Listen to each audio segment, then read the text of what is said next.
Years ago, it was difficult to get a good source of lighting.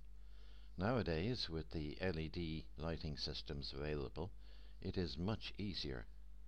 People are familiar with the concept of running a light from a battery and then recharging the battery, possibly using a solar panel or wind-powered generator or even the mains. However, we really want to be able to recharge the battery when there's no daylight and no wind and no main supply. What I personally would like is a light which works whenever I switch it on and which uses a battery which I never have to recharge. While that sounds a bit far-fetched, it's actually achievable if the battery is recharged when I'm asleep. Let's see what can be achieved using the knowledge which we already have. In the November edition of the magazine Everyday Practical Electronics, in the section of the magazine entitled Ingenuity Unlimited, Mr. Z. Kaparnik showed one of the most simple and robust circuits ever produced. That circuit is called the Joule Thief, and originally it was intended to light a 3-volt LED using a dry cell battery which had been exhausted and run down to half a volt or so. The Joule Thief circuit is very simple, using just one transistor, one resistor and one coil. Mr. Kaparnik wound his coil with just a short length of wire, making just a few turns on a tiny ferrite toroid. The circuit looks like this. You have a ferrite toroid ring wound with 2 strands of wire, which is called a bifilar winding, and the 2 strands of wire are connected together. The end of one is connected to the start of the second winding, and the plus of the battery is connected to that joint. Then one of the other windings that comes off, one end, goes through a 1K resistor to a transistor. In this case, the transistor is a 2N2222 type, which is a high gain 800 milliwatt transistor. The transistor oscillates as soon as you switch it on due to the feedback between the 2 coils wound round the ferrite ring. It oscillates and produces a high voltage. A 1-volt battery produces 19 volts on the ones that I've built. The LED, which is powered by the circuit, is connected to the collector. As the collector tries to rise above the voltage that the LED works at, the LED tends to pull the voltage down because it's drawing current from the circuit. It works extremely well. The circuit oscillates automatically and it generates a much higher voltage than that of the supply battery. And while it can certainly, most definitely light an LED, which can't be lit by the battery on its own, the circuit can do much more than that. It's not necessary to wind the coil on a ring, as a simple paper cylinder is perfectly adequate, and like I say, a 1-volt battery usually generates about 19 volts of output. The circuit was then adapted by Bill Sherman to charge a second battery, as well as lighting a light-emitting diode. Bill adapted the circuit like this. The circuit's exactly the same as before, but he's added one diode which feeds the positive line of a second battery. I've used this type of circuit to charge a 1.2 nickel manganese rechargeable battery of 2285 milliamp hour capacity. That's over 2 amp hours capacity. I've charged it from 0.6 volts to 1.34 volts in just 1 hour.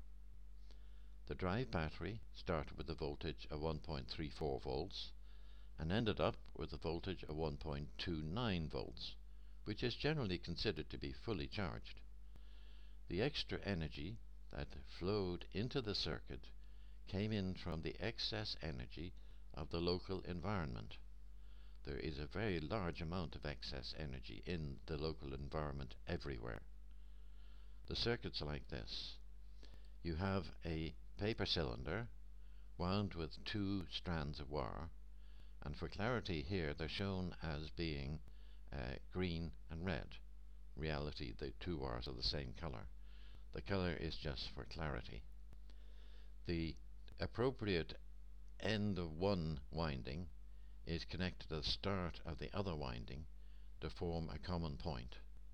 That common point is fed by the plus of the drive battery.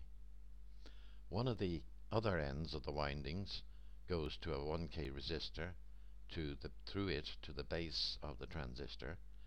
The negative of the battery goes to the emitter of the transistor and to the negative side of the charging battery. And one diode comes off the collector and goes directly to the charging battery. Now that works very well. However, the circuit does have a minor weakness in that if the drive battery voltage is greater than the charging battery voltage plus the voltage drop across the diode, then the drive battery feeds current directly to the charging battery through the coil winding, and we don't want that to happen because it just wastes power. That weakness can be overcome by putting the batteries in series like John Bedini did. In other words, instead of feeding the charging battery minus to the negative line of the battery, of the drive battery, you feed the negative of the charging battery to the plus of the drive battery. Now that moves the entire charging of the charging battery up by the voltage amount of the drive battery. So instead of starting charging at 1 volt or 1.5 volts or something like that, it starts the charging process at about 2.5 volts or 3 volts, something like that. It's a very effective way of dealing with the circuit. A suitable coil can be wound quite easily. A pencil makes a good former for a coil, so a 100mm wide strip of paper, for the Americans that's 4 inches wide, it can be wrapped around a pencil to form a cylinder several layers thick and sealed close with sellotape. So you wind the paper round and round and round the pencil, getting it fairly tight on the pencil, but you need to be sure that the paper is not stuck to the pencil with your sellotape. Then you need to check that the cylinder is not so tight that it can't be slid off the pencil when the coil is being wound. There is actually a wide scope for experimentation with the number of turns in the coil and the wire diameter used. I used 0.375mm diameter solid enameled copper wire because I happen to have it. There are many different ways to wind a coil. The method which I used is to leave more than 100mm of wire loose before the start of the winding, and then make 3 or 4 turns round and round like shown here, and when those turns are in place you stick them with sellotape before winding the rest of the coil in a single side-by-side layer using 2 wires to form a bifilar coil. Then both ends are covered with electrical tape as sellotape deteriorates with time. One single layer of wire is adequate, and then the completed coil is slid off the pencil. Now, while the diagrams above show the strands of wire in 2 colors, the reality is that both wires will be the same color, and so you end up with a coil that has 2 identical looking wires coming out of each end. When you cut the wire at the end, you need to be sure to leave more than 100mm of wire at the finishing end, so that there's enough wire to make final connections later on. You use a multimeter, or if you don't have a multimeter, a battery and an LED, to identify a wire at each end which connects all the way through. Then you connect one end of that wire to the other wire at the other end. That makes the central tap, which in this diagram is marked as B. The coil needs to be checked carefully before use. Ideally, the central joint is soldered, and if the wire is the solderable type, which is the most common type of wire nowadays, then the soldering iron heat will burn the enamel away after a few seconds. This makes a good quality soldered joint on what used to be fully enameled wires, so there's no need to go scraping enamel off the copper wire. A resistance needs to be carried out to check the quality of the coil. First, you need to check the resistance between A and B. That's one strand of wire. The resistance will normally turn out to be something between 0.5 and 1.5 ohms. Then you check the resistance between B and C, which is the resistance on the other strand of wire. In theory, it should be exactly the same. In practice, it doesn't tend to be exactly the same, because normally you wind the two strands of wire from two separate coils from the supplier, and those coils are not always identical. They're close, but not identical. But again, the result should be between 0.5 and 1.5 ohms. Now, the final check is the most important. You need to check the resistance between points A and point C. That is right across the coil. Now, that check should give you a resistance which must be the sum of the two resistance you've already measured. If it isn't, then the solder joint is not made properly, and it needs to be heated up again and the resistance measurements made again. The simple circuit shown can charge 4 AA size batteries in series when the circuit is driven by just one AA size battery. It's generally thought that using 3 diodes in parallel to feed the battery being charged is helpful, as it reduces the resistance to current flow. A method of raising the efficiency of the circuit is to add a second bifilar winding to the coil and taking the charging current from the second winding. That then makes the circuit Lawrence Chung's FLEET circuit, which looks like this. The charging batteries are in a row. They're fed by a diode. The diode is fed by this blue winding, which is a complete and joined up winding as before. There's no connection made to the joint, so the coil just has 2 single wires coming out of each end. That wire is used then to charge the batteries. The rest of the circuit is exactly before as a standard dual-T circuit. One wire feeds through a resistor to the base, the other wire feeds to the collector and is driven by the transistor, and the drive battery is connected as before between the joint of the dual-T combined windings and the emitter of the transistor. There's nothing other than that in this circuit. That circuit is very effective because the current drawn from the second winding does not affect the current draw of the drive battery, which is running the dual-T circuit. If you have an oscilloscope, then this or any dual-T circuit can be tuned for optimum performance by placing a small capacitor across the resistor R and finding the value of capacitor which gives the highest rate of pulsing with your particular components.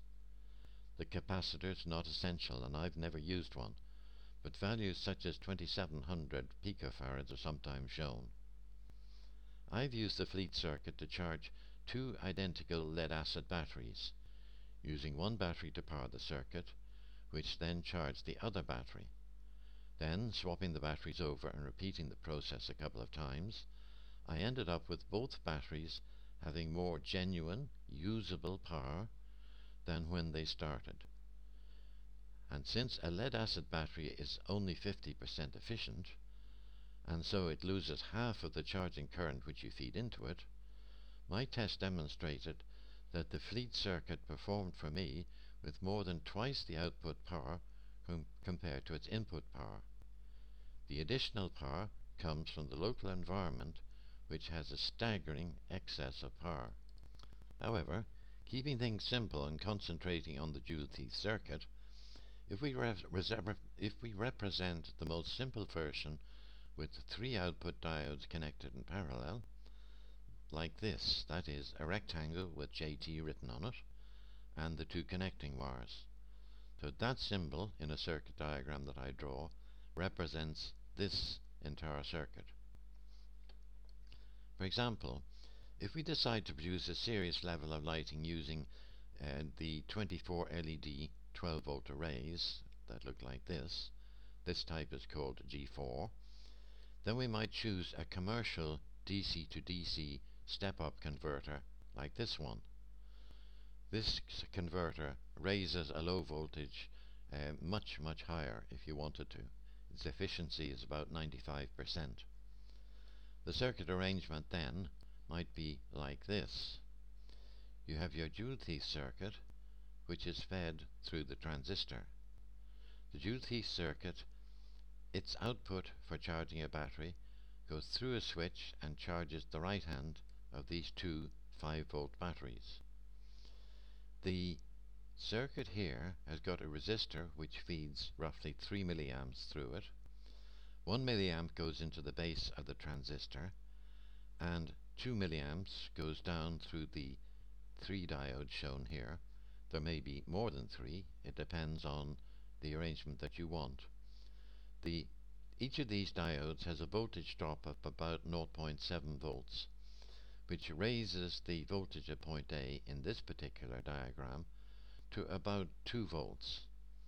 There's about 0.7 of a volt dropped between the base and the emitter of the transistor, which means that 2 volts less 0.7, which is roughly 1.3 volts, is fed to the dual teeth. That current coming through the dual teeth controls the amount of current through the transistor. There is a gain, a very considerable gain in the transistor, typically at least 100 times, and that feeds through the DC to DC step-up converter and lights the LED display very nicely indeed. And that circuit is then powered by a second 5-volt set of 4 AA batteries. This is a constant current circuit and it works really well.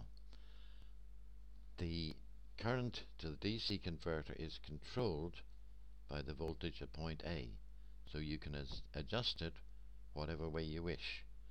The voltage across the resistor is about 2.5 volts, so you'd expect the resistance of the resistor to be about 820 ohms. Now the strategy for this lighting system is to provide lighting during the hours of darkness when the user is not asleep, and then when the light is off and the user is sleeping, the battery gets recharged. Living at the latitude of Ireland, the longest that I use lighting is 7 hours in midwinter and far less in summer. A study carried out in Africa, in areas where there's no electrical service, states that people require lighting for 4 hours at night and 2 hours in the morning.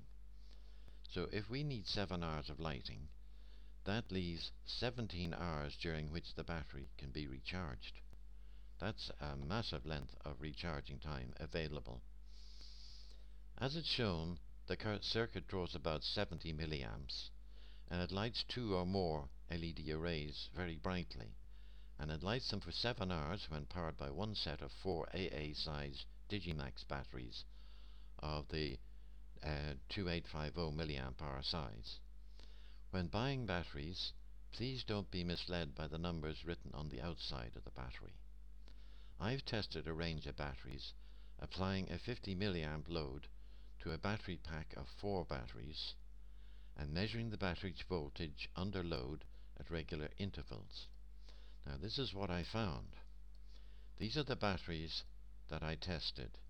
These ones are very cheap, costing 50 pence each. In other words, 2 of these rechargeable 800 milliamp batteries can be bought for £1 in one of the Poundland shops. The Digimax 2850 milliamp hour batteries are high quality and fairly highly priced. The Duracell 2400 are extremely high quality and are the highest price of any of the batteries. At lower price you have the SD-NMY batteries, which claim a massive 3800 milliamp hours. Then there's the BTY 3000, very pretty looking batteries, which are medium price, and then you have the slightly lower priced 300 milliamp hour batteries here. The Ultracell 3000 is the name. Testing those batteries with this continuous load, we have an interesting situation. The one that performs best, easily the best, is the Digimax 2850 milliamp hour battery. All the batteries start off about the same voltage, and the Digimax sustains its voltage very well until about 19 or 20 hours, and then it drops off rapidly. The next best battery is the Duracell 2400. Starting off at about the same voltage, it gets along quite well until about 13 hours, and then it falls off rapidly. The next one down, surprisingly, is the very cheap Fusiomax, claiming 800 milliamp hours. Again, starting off the same voltage, it performs very well for about 9 hours before dropping off rapidly.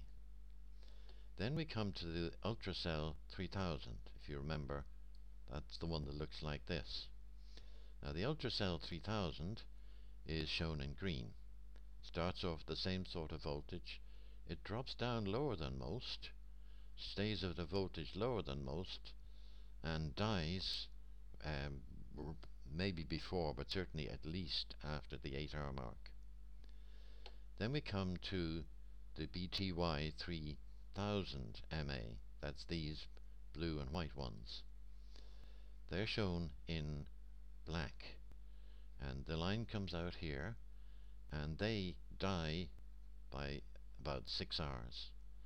So after 6 hours, the so-called 3000 milliamp hour battery dies off and is completely flat. The most revealing of all is this SDNMY 3800 battery. Now, the battery doesn't have printed on it that is 3800 milliamps. The people who sell it claim it does, but it doesn't actually say so on the packaging. But it's shown in grey here. Starts off the same sort of voltage as everyone else. It drops down fast. It's down below the 9-hour level of the Duracell the 14-hour Duracell point is reached after 5.5 hours, which is ridiculous. The thing is completely flat after 6 hours and drops off very rapidly and is pretty much dead by 7 hours into the test. So don't be fooled by what's written on the outside of the battery packaging or on the battery itself. You'll notice that the very cheap Fusiomax 800 milliamp so-called batteries outperformed the 3800 milliamp SDNMY batteries by a really major margin. The Fusiomax are shown in pink, the 3800 is shown in grey, and you notice that the cheap battery of 800 milliamps is far, far better. It holds a much higher voltage all the time and is well better, well above and much better than the 3800 milliamp so-called battery. So please don't be fooled by what's written on the batteries. During the period of charging, during the period of lighting, I should say, all of the lighting current is fed into the dual teeth circuit, and that allows it to charge a second set of 4 batteries. The many extra hours during each day when the light is not being used gives you a very much larger period of recharging. There's nothing remotely like the need for 70 milliamps of current to run a dual teeth circuit, and so more than one dual teeth circuit could be powered by the current supply, or alternatively the on-off switch, if you like complexity, could drop the dual teeth current down to just a few milliamps without lowering the charging rate of the dual teeth circuit. That could look like this. You have a 2 two-pole two-way switch. The one of the switches closes when you don't want the lighting, short-circuiting the DC to DC converter and passing the current directly to the transistor. One possibility is to drop off one of the diodes and so lower the voltage supplied to the joule thief, and hence the current that goes through the transistor. Another alternative will be to change the resistor being used to a much higher value resistor, but the best way is really to drop off one of the diodes.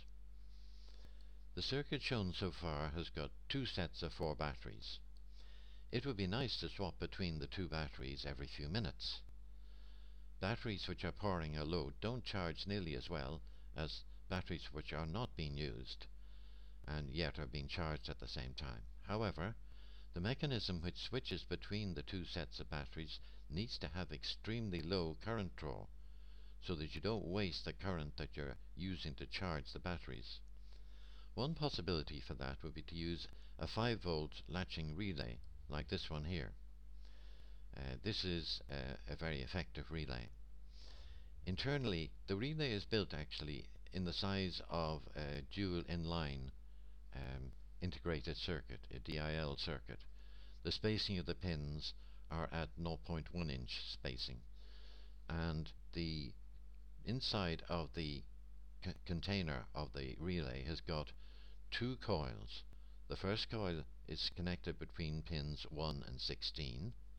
Second coil is connected between pins 2 and 15. Each winding is 165 ohms for the 5-volt relay. The relay has got 2 separate sets of contacts. Now you want to watch this because normally with an on-off switch, the central contact switches between one side or the other side. That's not the case in this relay. In this relay, the first contact switches to the nearest of its contacts here, so pin 4 goes to pin 6 normally when the relay is set in one position. When you flip it to the other position by powering one of the coils, then the switch moves over to form a connection between pin 4 and pin 8. So pin 4 switches between pins 8 and 6 as you pulse the different coils. You want to watch that because you automatically tend to think of the central of the 3 contacts used for switching to be the one that is continuously connected, and that's not the case in this relay. But the relay works extremely well. If you put a pulse of current through the winding between pins 1 and 16, then it causes the relay to switch to the other state, and then when you put a pulse of current through the coil between pins 2 and 15, you get the relay to switch between the other state. And when both of these coils are powered down, the relay is still permanently connected to one of the 2 sides. This is the electronic version of a mechanical 2-pole changeover switch, because a brief pulse of current through the relay coil locks the switch in one position, while a brief pulse through the other coil locks the switch in the other position. And this means that the current drain on the circuit is almost 0. We could use a 555 timer chip to do the time switching, which is very common. The 555 timer is the most extensively manufactured integrated circuit ever. It's the highest selling circuit around. Now, while a standard any 555 integrated circuit can generally operate with a supply voltage as low as 4.5 volts, there are several much more expensive 555 timers which are designed to work at a much lower supply voltages. Now, when I say expensive, I mean like £2 each, whereas the normal 555 is only 20p each. So we're talking a factor of 10 times more expensive, but it's not really an overall major expense. Now, one of these more expensive timers is the TLC 555, which has a supply voltage range from just 2 volts right up to 15 volts. That's a very impressive range. Another version is the ILC 555N with the voltage range from 2 volts to 18 volts. Now if you combine one of those chips with a latching relay, you get a very simple and low current circuit. The current draw at low voltage is extremely low on these specialized 555s. They've obviously been designed for this sort of operation. Now this circuit here, we connect pins 6 and 2 together and feed them to the voltage point between a resistor and a capacitor, makes the 555 operate normally in a 50% mark space ratio.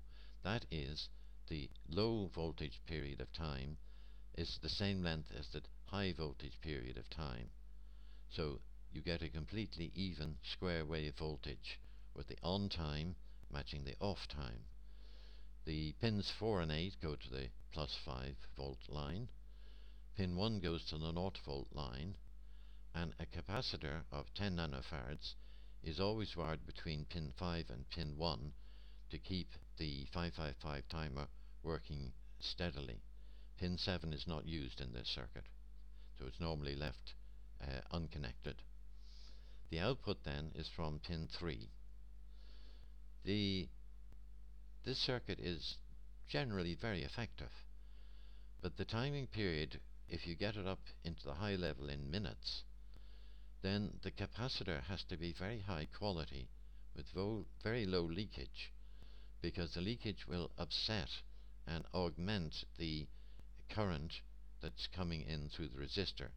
So the actual timing period gets messed around a bit if the capacitor isn't very high quality. Now it's hard to get a reasonably priced capacitor that has large capacity and very low leakage.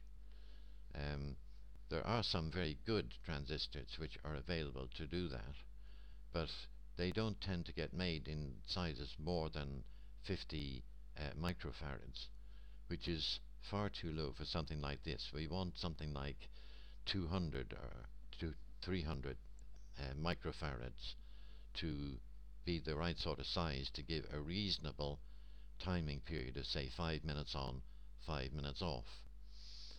The identical charging periods are desirable because we want each of the two battery packs to be charged for the same length of time, so that they keep identical periods of recharging and identical voltages. Not that that's essential, I would think. It seems to work perfectly well when the voltages are near each other. Another weakness that we have with the 555 circuit is that it's only got one output, and we need two outputs because we've got two coils that we want to pulse alternately.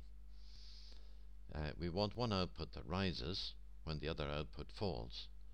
So for that we put in a simple inverter. We use a transistor and two resistors, one resistor to feed the base and one resistor to develop a voltage across the joint between the resistor and the transistor. So when pin 3 goes high, the transistor switches on very rapidly and the voltage on its collector drops to 0. That feeds a current pulse through this capacitor, through one of the coils. Pins 16 and pins 15 are joined to the plus 5 volts. The capacitor gives a pulse of current through the coil, but the capacitor then charges up very rapidly to the 5 volts of the supply, and that starves the drive coil of current, and the coil current drops to effectively 0. When the timer switches over 5 minutes later and pin 3 drops to 0, that feeds current through this particular capacitor through the second winding, flipping the relay into its other fixed position, and at the same time it starves the transistor of current. The reason that this resistor is as high as 10k is because we don't want it to take current generally from our power supplies.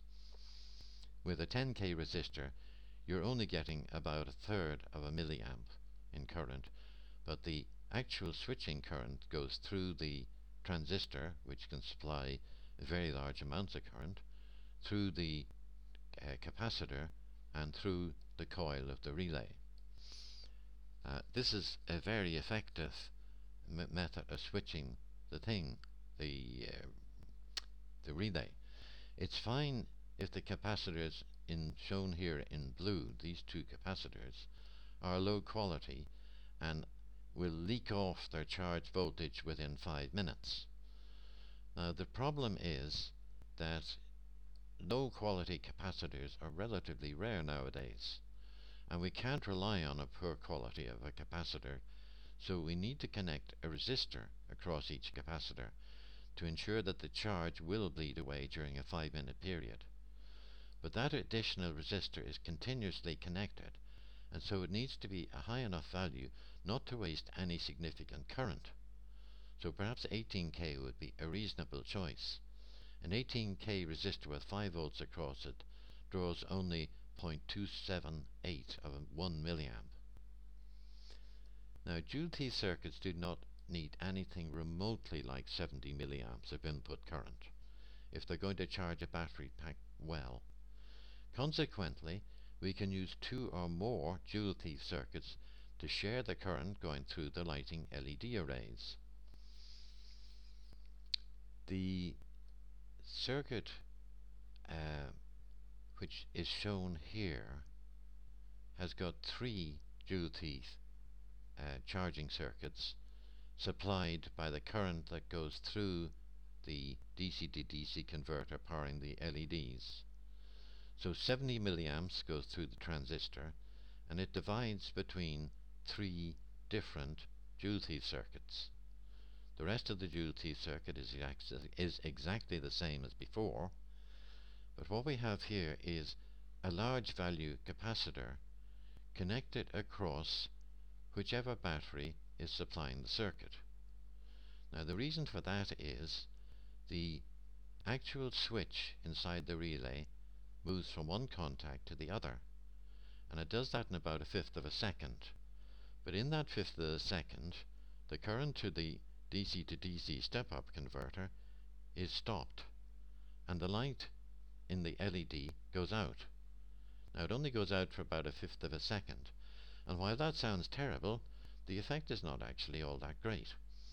But what you do is you put a large capacitor across the supply line, and in that 1/5 of a second it supplies the DC to DC converter. The size of the capacitor I haven't stated. If you have a large one to hand, try it and see if it works properly for you. If you can't get one, then you can buy a large value capacitor, and you will see from the way that your circuit is organized and the number of diodes that you've chosen to use and the brightness of the LEDs that you're shining to produce the lighting, you can see what sort of value that capacitor should be. But generally speaking, we're talking a large capacitance, say 20,000 microfarads or something of that order. But that is the general circuit that is being suggested here.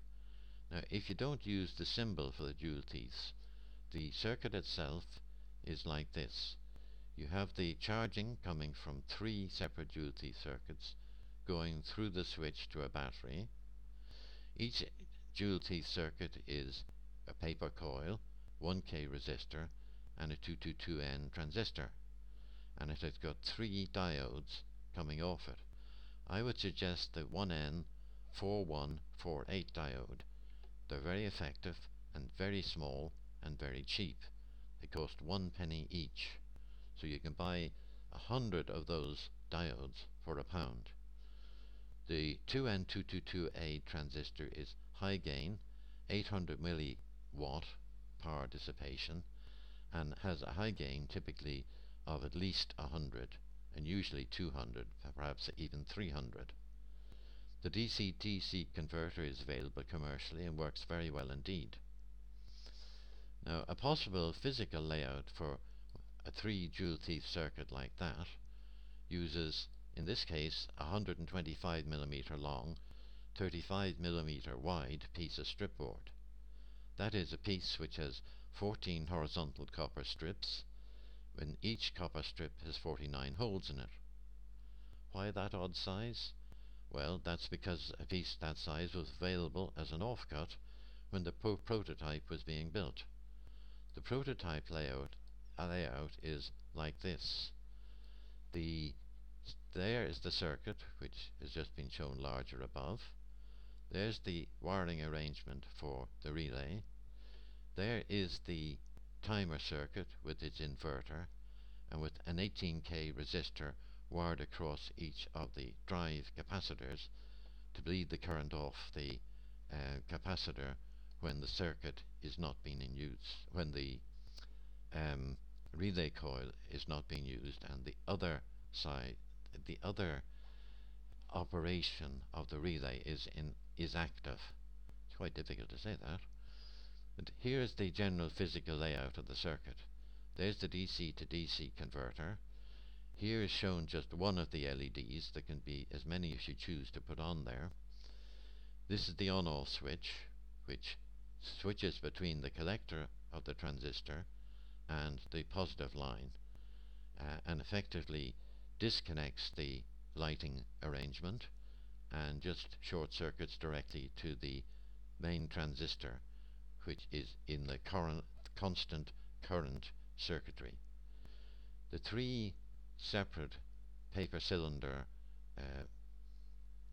coils, bifilar winding coils, have got their common joined together connection connected to not the positive line but the emitter of the constant current. You see here that the emitter of the constant current transistor feeds the positive line of each of the particular joule thief circuits. So these ones shown in red all connect to the copper strip that goes through to the emitter of this transistor. The copper strip is broken there. The red dots show where the copper strip gets broken, and that gives you a connection here between all three joule thief coils and the emitter. The other connection of the coil goes down to the collector of one of the joule thief transistors. It's separated from the next one along. These three are all identical in physical layout on the board, so it's easy to wire them that way. The final connection from the joule thief goes to a 1K resistor, which feeds down to the base of the transistor that it's feeding, and that connects down to the negative line with the smoothing capacitor, which goes off to the relay switching to be provided current. So you've got three of those circuits coming down. Now the transistor, or rather I should say the resistor of 820 ohms typically feeds a chain of three separate 4148 diodes, giving the voltage that goes to the base of this transistor. Now if necessary, you can arrange these diodes in a different configuration if you want 4 of them, or 5 of them, or 2 of them, or whatever number you find it works the way that you want it to work. So that's the main section of the circuitry there. We then come to the supply. You've got 2 battery packs of 4 batteries each, and as I said before, I recommend the Digimax 2850 milliamp batteries because they're very effective and they work well in practice. The negative lines of the 2 battery sets are connected to the negative rail, which runs all the way along the strip of Vero board, and the relay is wired here. You've got a cross connection between the 2 outputs which are part of the switching arrangement. The input comes then to the input goes then to the positive line, and the battery is then supplied through this side of the relay, the right hand side. The relay itself is fed through a capacitor with its 18K bleeder resistor, and there's the other capacitor there with its 18K bleed resistor, and the wiring of the 555 timer, the low voltage 555 timer, goes through here. The circuit suggests a 1.5 mega ohm resistor feeding a 220 ohm microfarad capacitor. This 10 nanofarad capacitor is just for the steady operation of the 555 chip, and it has no actual physical function other than making the chip work adequately. And generally speaking, then you have your final inverter capacitor with a 10K resistor feeding the base and an 18K resistor feeding along with the capacitor through to the relay, and a 10K resistor to give the voltage swing on the collector. And that is the general operation and layout used in the prototype. Now, you don't have to use that particular layout, no reason whatsoever. You can use any layout you choose yourself. Just remember that the red dots shown here represent a break on the copper strip, which is on the underside of the board. It's where you break the copper strip. If you want a copy of this document, you can download it from this particular link. And let me wish you well if you decide to build and use this particular lighting system.